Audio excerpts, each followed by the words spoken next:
कि नैमी सारण धाम में बहुत से साधु संतों का जो है वहाँ एकत्रित हुए और साधु संतों के सन्मुख जो है पुराणों के वेत्ता सूत जी महाराज आए हुए थे। तो जो सूत जी आए हुए थे उनको देख करके सौनक आदि ऋषि जो वहाँ आए हुए थे उनको देख करके बहुत प्रसन्न हुए और उनकी बहुत प्रकार से सेवा विनती किए।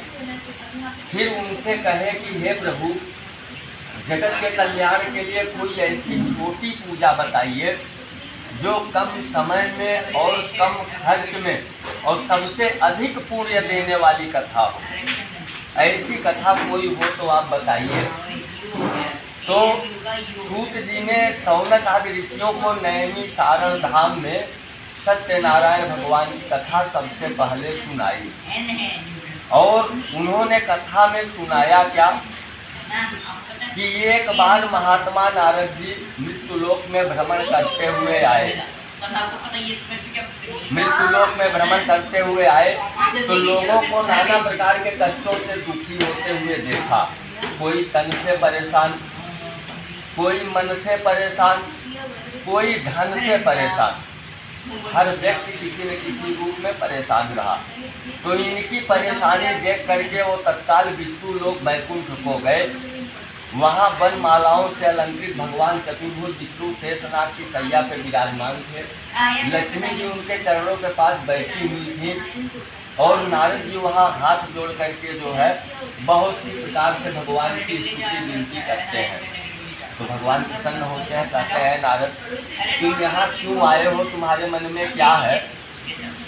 तो उन्होंने कहा कि प्रभु मैं मृत्युलोक में गया था, वहाँ लोगों को नाना प्रकार के कष्टों से दुखी होते हुए हमने देखा और नाथ अगर आपकी मेरे ऊपर कृपा है तो कोई छोटी पूजा आप बता दीजिए जिसके करने से जो है मनुष्य प्राणी जो है मोह से मुक्त होकर के को आ सके। तो उसके बाद भगवान ने भी जो है वही कथा बतलाई जो है नारद जी को, जो नैमी सारण धाम में सूत जी ने सौनक आदि ऋषियों को सुनाई। क्योंकि इनकी एक आदत है कि प्रेम के पाले में पड़ के प्रभु को नियम बदलते देखा, अपना मान रहे ना रहे पर भक्त का मान न टलते देखा। यानी भक्त अगर उसका संपूर्ण विश्वास है तो उसकी बातों को सच करने के लिए एक बार अपनी बातों को ये झूठी बेशक कर देते हैं, लेकिन भक्त की बातों को झूठी नहीं जाने देते हैं। लेकिन भक्त और भगवान का विश्वास कितने परसेंटेज है। आजकल की इस दुनिया में हर चीज विश्वास है। पति पत्नी के बीच में क्या है, विश्वास है। रिश्तेदारों के बीच में क्या है, विश्वास है।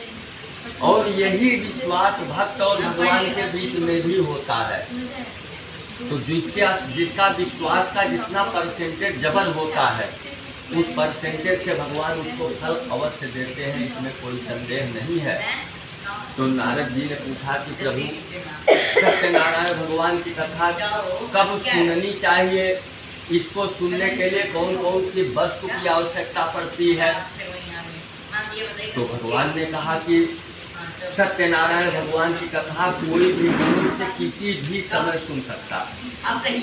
जब भी उसको भगवान के प्रति प्रेम जाग जाए तो पक्के पक्के केले, घी, दूध और सवाया मात्रा में नैवेद्य, यानी उस समय भगवान ने बतलाया देश कृषि प्रधान था तो लोगों के यहाँ गेहूँ चावल आटा हुआ करता था। तो भगवान ने बतलाया कि आटा को 1.25 किलो की मात्रा में भून करके और एक व्रत बाहर व्रत रह करके और उसके बाद जो है 1.25 किलो की मात्रा में आटा को भून करके और उसके बाद अपने बंधु बांधवों के साथ बैठ करके और ब्राह्मण विद्वान के द्वारा सत्यनारायण भगवान की कथा को सुनना चाहिए।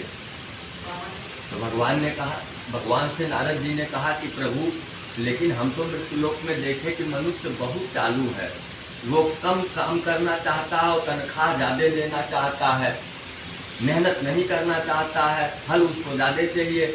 तो प्रभु कोई ऐसा भी समय अगर हो जिसमें कम पूजा करने से ज़्यादा फल मिलता हो, वह भी जो है प्रभु बता दीजिए। तो नारद जी से भगवान ने बतलाया कि यूँ तो सत्यनारायण भगवान की कथा कोई भी मनुष्य किसी भी समय सुन सकता है और उसको जो है फल अच्छा खासा भगवान देते हैं। लेकिन अगर कोई व्यक्ति पौर्णमासी के दिन कथा सुनता है, जो आज पौर्णमासी हो गई, 5 बजे 6 बजे के बाद पौर्णमासी लग गई, तो जो है जो कोई व्यक्ति पौर्णमासी के दिन कथा सुनता है या पौर्णमासी के दिन नहीं सुन पाया तो अमावस्या के दिन कथा सुनता है, और अगर अमावस्या में भी नहीं सुन पाया तो दोनों पक्ष में एक एक एकादशी आती है। अगर एकादशी के दिन भी सत्यनारायण भगवान की कथा को सुनता है तो उसे विशेष फल की प्राप्ति होती है। इस प्रकार से नारद जी के और भगवान श्री हरि जो है लक्ष्मी नारायण जी के संवाद के रूप में सत्यनारायण भगवान की कथा का पहली अध्याय कथा पूर्ण हुई। एक बार प्रेम से बोलिए लक्ष्मी नारायण भगवान की जय। वहाँ चढ़ा दीजिए और